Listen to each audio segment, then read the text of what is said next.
കേരളത്തിൽ BJPക്ക് പുതിയൊരു ദിശാബോധം വരുന്നു എന്നാണ് നമുക്ക് മനസ്സിലാക്കാൻ കഴിയുന്നത്. മുൻപ് പലർക്കും ചെയ്തു തീർക്കാൻ കഴിയാത്ത കാര്യങ്ങൾ പുതിയ പ്രസിഡൻറ്റിലൂടെ നടക്കാൻ പോകുന്നു. അപ്പോൾ കേരളത്തിന് എന്തുകൊണ്ടും ഒരു ആശാവഹമായിട്ടുള്ള ഒരു കാര്യമല്ലേ, ഒരു ശുഭ സൂചകമായിട്ടാണ് തോന്നുന്നത്. എനിക്ക് ആ ഒരു നറേറ്റീവ് അല്ല ഞാൻ കാണുന്നത്. അതായത് എനിക്ക് തോന്നുന്നു ഒരു കഴിഞ്ഞ 3 പ്രസിഡൻസിൻ്റെ കാലയളവ് നോക്കുകയാണെങ്കിൽ BJPയുടെ ഒരു വളർച്ച നമ്മുടെ ഭാരതത്തിൽ മുഴുവനായിട്ട് നോക്കുകയാണെങ്കിൽ എനിക്ക് തോന്നുന്നു 2014 ആയിരുന്നു ഒരു സ്റ്റാർട്ട്. ഈവൻ ദോ നമ്മൾ 99-ലുമൊക്കെ ഒരു NDA 1 ഭാരത സർക്കാർ ഉണ്ടായിരുന്നെങ്കിൽ പോലും ഒരു 2014 എപ്പോഴും നമ്മളൊരു BJPയുടെ വളർച്ച. അപ്പോൾ അതിന് നോക്കുകയാണെങ്കിൽ എനിക്ക് തോന്നുന്നു ഒരു 6% ഉണ്ടായിരുന്ന BJPയുടെ വോട്ട് ഷെയർ വർദ്ധിപ്പിച്ചത് ശ്രീ V മുരളീധരൻ ഉണ്ടായിരുന്നപ്പോഴാണ്, പ്രസിഡൻ്റായിട്ട്. അപ്പോൾ അദ്ദേഹത്തിൻ്റെ ടേം കഴിഞ്ഞിട്ട് കുമ്മനം രാജേട്ടനാണ് രണ്ടാമത് വന്നത്. അപ്പം ഒരു ഗ്രാസ് റൂട്ട്സ് ലെവലിൻ്റെ ഒരു ആളായിരുന്നു രാജേട്ടൻ. അത് കഴിഞ്ഞിട്ട് കുറേ കൂടെ അഗ്രസീവായിട്ട് ഒരു അടുത്ത ലെവലിലേക്ക് കൊണ്ടുപോയ ഒരാളാണ് നമ്മുടെ കഴിഞ്ഞ K. സുരേന്ദ്രൻ. അപ്പോൾ ഒരു 3 പേരുടെ ഒരു എഫേർട്ട്, അതിന് മുമ്പുള്ള ആളുകളെ ഞാൻ അനലൈസ് ചെയ്യുന്നില്ല. എനിക്കൊരു പൊളിറ്റിക്കൽ ഇതിൽ ഞാൻ 3 പേരുടെ കാലഘട്ടം നോക്കുകയാണെങ്കിൽ അതിലൊരു വലിയ പ്രോഗ്രസീവായിട്ടുള്ള മാറ്റമുണ്ട്. 3 ഡിഫറെൻറ്റ് സ്റ്റൈൽസ് ആയിരുന്നു. അപ്പോൾ ഇവിടെ ഇന്ന് നമ്മൾ വന്ന് നിൽക്കുന്നത് ഒരു ത്രഷോൾഡിലാണ്, ഒരു ടിപ്പിംഗ് പോയിന്റിലാണ് എന്നാണ് ഞാൻ മനസ്സിലാക്കുന്നത്. ഈ ടിപ്പിംഗ് പോയിന്റിനെ നെക്സ്റ്റ് ലെവലിലേക്ക് കൊണ്ടുപോകണമെങ്കിൽ ഒരു വേറൊരു ഡിഫറെൻറ്റ് അപ്രോച്ച് ആൻഡ് ഇത് വേണം എന്ന് ആണ് കണ്ടിരിക്കുന്നത് BJP. അപ്പോൾ അതിനകത്ത് ഈ പലപ്പോഴും നമ്മൾ ആരോപിക്കപ്പെടുന്ന രീതിയിലുള്ള ഒരു ഫാക്ഷനലിസം ആണെങ്കിലും പല ഫാക്ഷൻസ് ഉണ്ടായിരുന്ന അല്ലെങ്കിൽ ആരോപിക്കപ്പെടുന്ന, നമ്മൾ ഈ ഒബ്സർവറായിട്ടിരിക്കുമ്പോൾ നമുക്കറിയില്ല അതെന്താണ് ഇൻറ്റേർണലി നടക്കുന്നത്. അപ്പോൾ അങ്ങനെ ഒരു കാലഘട്ടത്തിലാണ് രാജീവ് ചന്ദ്രശേഖർ എന്ന് പറയുന്ന ഒരു വളരെ ഫ്രഷായിട്ടുള്ള ഫേസ് കേരളത്തിന്. അദ്ദേഹത്തിനെ എനിക്ക് തോന്നുന്നു 2016-17 കാലഘട്ടം മുതലാണ് BJPയിലേക്കുള്ള വരവ്. അന്ന് അദ്ദേഹം NDAയുടെ വൈസ് ചെയർമാനായിട്ട്, അദ്ദേഹം ഒരു പുതുമുഖമല്ല കേരളത്തിൽ, എല്ലാവരും പറയുന്ന പോലെ ഇപ്പം ഒരു അതിനുശേഷമാണ് കഴിഞ്ഞ ലോക്സഭാ ഇലക്ഷനിൽ തിരുവനന്തപുരത്ത് നിന്ന് മത്സരിക്കുകയും ഒരുപക്ഷേ ഒരു കൺസേർട്ടഡ് എഫേർട്ട് ബാക്കി UDFും LDFും ചേർന്ന് ഉണ്ടായിട്ടുള്ള ഒരു എപ്പോഴും ജയിക്കാൻ വരുമ്പോഴത്തേക്ക് ഇങ്ങനൊരു നെറേറ്റീവ് ഉണ്ടാവും. അതായത് ഒരു ഭീതിയുടെ കാര്യങ്ങളൊക്കെ ഉണ്ടാക്കിയെടുത്തിട്ട്, പക്ഷെ എന്നിട്ട് പോലും ഒരു വലിയ തോതിലുള്ള ഒരു ഫ്രഷർ എന്ന ഒരു ഒപ്പീനിയൻ ഉണ്ടെങ്കിൽ ഒരു ചലനം ഉണ്ടാക്കാൻ കഴിയും. വലിയ തോതിൽ ഒരു ആക്ച്വലി ആളുകൾ വിജയിക്കുമെന്ന് തന്നെ പറഞ്ഞ, അപ്പം തീരദേശത്തുള്ള ഒരു റിലീജിയസ് ഒരു കൺസോളിഡേഷനുള്ള ഭാഗങ്ങളിലെ വോട്ടുകൾ മാത്രമാണ് അദ്ദേഹത്തിന് ഇമ്പാക്റ്റ് ചെയ്യാൻ പറ്റാത്തത്. നഗര കേന്ദ്രീകൃതമായ വോട്ടുകളെല്ലാം രാജീവിന് അനുകൂലമായിരുന്നു. അപ്പോൾ ഇമ്പാക്റ്റ് വളരെ വളരെ ഷാർപ്പും വളരെ പോസിറ്റീവും ആയിരുന്നു അദ്ദേഹത്തിൻ്റെ ആ ഫസ്റ്റ് ഇലക്ടറൽ എൻട്രി. അപ്പോൾ ഇതൊരു കൊണ്ടായിരിക്കണം BJP ഒരുമിച്ച് ചേർന്ന് നിന്ന് അങ്ങനെ ഒരു നേതാവിൻ്റെ ഒരു ഫ്രഷ് ഫേസ് എന്നുള്ള രീതിയിൽ കൊണ്ടുവരാനായിട്ട് തോന്നിയത്. അതിന് എനിക്ക് തോന്നുന്നത് ഞാനൊരു ആസ് എ പേഴ്സണലി എനിക്ക് അദ്ദേഹവുമായിട്ടുള്ള ജോലി ചെയ്ത പരിചയമുള്ളതും കൂടെ കൊണ്ട് രാജീവ് ആസ് എ പേഴ്സൺ അറിയാവുന്ന അദ്ദേഹം വളരെ അപ്രോച്ചബിളാണ്, ആക്സസിബിളാണ്. ഈ ആളുകൾ ഇപ്പോൾ പറയുന്നൊരു നെറേറ്റീവ് അല്ല, അദ്ദേഹം ഒരു കോർപ്പറേറ്റ് എന്നുള്ള രീതിയിലല്ല. അദ്ദേഹത്തിനെ അടുത്തറിയുമ്പോൾ നമുക്ക് എപ്പോഴും അങ്ങനെയാണല്ലോ, ഒരു പ്രതിച്ഛായ ആയിരിക്കണം എന്നില്ല ആളുകളുടെ ആക്ച്വൽ ഇത്. അദ്ദേഹം വളരെ കണക്റ്റഡാണ്. അദ്ദേഹം എനിക്ക് തോന്നുന്നു പോണ്ടിച്ചേരി പോലുള്ള സ്ഥലങ്ങളിൽ BJPയുടെ വിജയത്തിന് വളരെയധികം ചുക്കാൻ പിടിച്ചൊരാളാണ്. അപ്പോൾ അദ്ദേഹത്തിന് ഇലക്ട്രൽ പൊളിറ്റിക്സ് ഒന്നും അറിഞ്ഞുകൂടാത്ത ആളല്ല. പക്ഷേ അദ്ദേഹത്തിൻ്റെ അഡ്വാൻറ്റേജ് എന്ന് പറയുന്നത് കഴിഞ്ഞ 10-18 വർഷമായിട്ടുള്ള അദ്ദേഹത്തിൻ്റെ പാർലമെൻ്ററി പരിചയം, അദ്ദേഹം കേന്ദ്രമന്ത്രിയായിട്ടിരുന്ന ഒരു പരിചയം മാത്രമല്ല, ഒരു വലിയ കോർപ്പറേറ്റ് ഭരിച്ചിരുന്ന, അപ്പോൾ ഒരു വളരെ ശക്തമായ ഒരു ലീഡർഷിപ്പ് ക്വാളിറ്റിയും കൂടെ അദ്ദേഹത്തിൻ്റെ ഒരു ആഡഡ് ബെനിഫിറ്റായിട്ട് വന്നിട്ടുണ്ട്.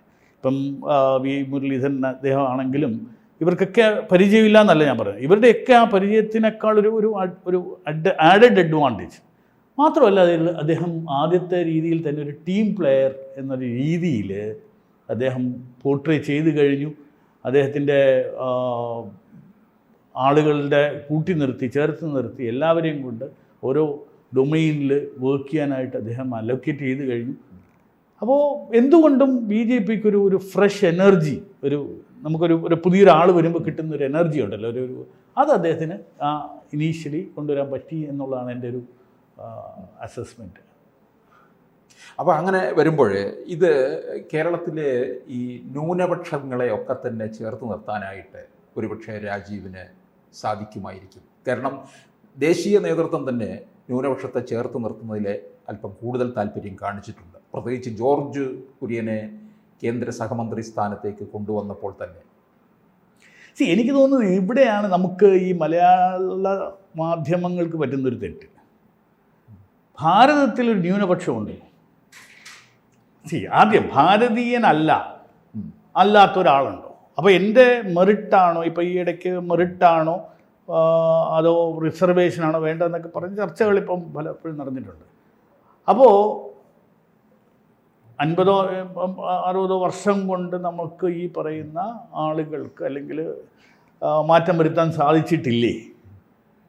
അപ്പോൾ സബ്കാ സാത്ത് അത് വളരെ കൃത്യമായിട്ട് പുതിയ പ്രസിഡന്റ് വളരെ ശക്തമായിട്ട് തന്നെ പറഞ്ഞു. അവിടെ ന്യൂനപക്ഷം എന്നുള്ളതല്ല, ഒരു ഭാരതീയൻ എന്നുള്ള നിലയ്ക്കല്ലാതെ ഒരു പ്രോജക്റ്റുകളും ഭാരത സർക്കാർ ചെയ്തിട്ടില്ല.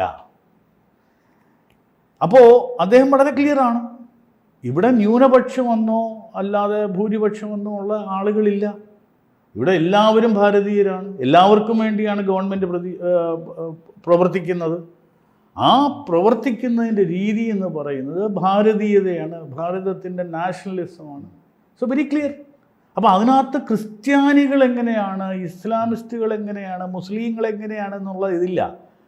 ഭാരതത്തിൽ ഇവിടെ ഏത് ഒരു പൗരനും കിട്ടാനുള്ള അർഹതയുള്ള എല്ലാ ബെനഫിറ്റുകളും സബ്കാ സാത്ത് സബ്കാ വികാസ്, അല്ലാതെ ഒരു രാജ്യവും ഡിസ്ക്രിമിനേഷൻ ഇല്ല എന്നുള്ളതാണ്. ഇല്ല. അപ്പം ഇവിടെ ഒരു എല്ലാ കാര്യത്തിലും നമ്മളൊരു വർഗീയത കൊണ്ടുവരും, ഒരു അത്യാവശ്യമായിട്ടുള്ള ഒരു ഡിവൈസീവ് അപ്രോച്ച് ഇവിടെ ഉണ്ടാക്കിയെടുക്കും.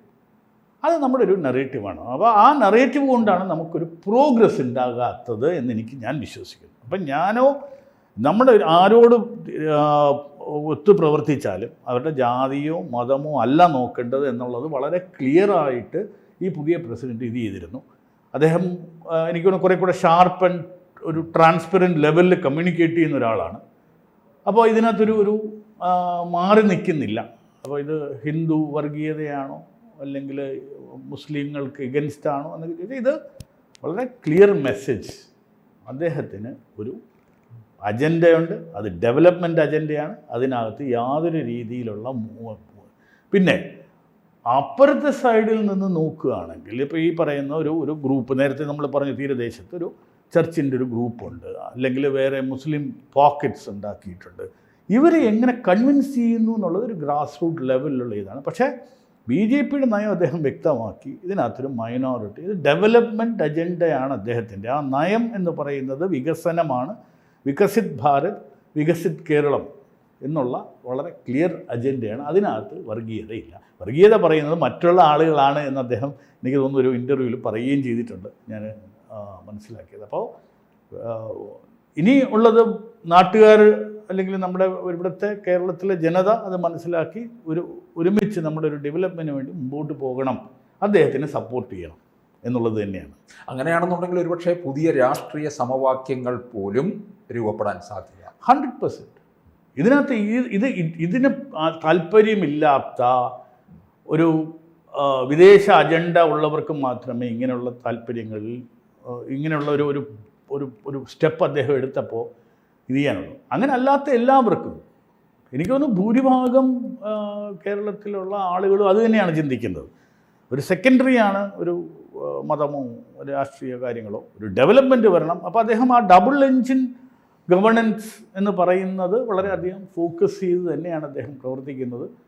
അദ്ദേഹത്തിന് എല്ലാ ഭാവുകങ്ങളും ഞാൻ നേരുന്നു.